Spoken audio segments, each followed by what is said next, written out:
ಓಂ ಗಂಗಣಪತಯೇ ನಮಃ. ಶ್ರೀ ಗುರುಭ್ಯೋ ನಮಃ. ಹರಿ ಓಂ. ನಮಸ್ಕಾರ. ಓಂ ಕಂಠೀರವಾಯ ನಮಃ.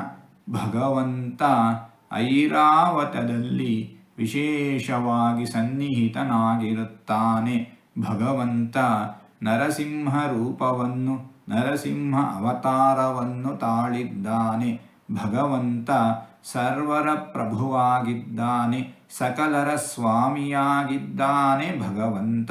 ಇಂತಹ ಭಗವಂತನನ್ನು ಕಂಠೀರವಾಯ ನಮಃ ಎಂಬುದಾಗಿ ವಿದ್ವಾಂಸರು ವರ್ಣಿಸುತ್ತಾ ಇದ್ದಾರೆ.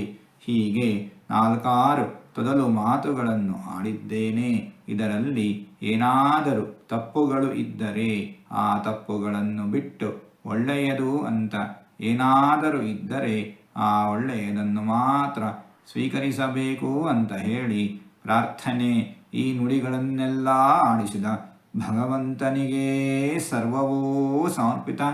ಸರ್ವಂ ಶ್ರೀಕೃಷ್ಣಾರ್ಪಣಮಸ್ತು.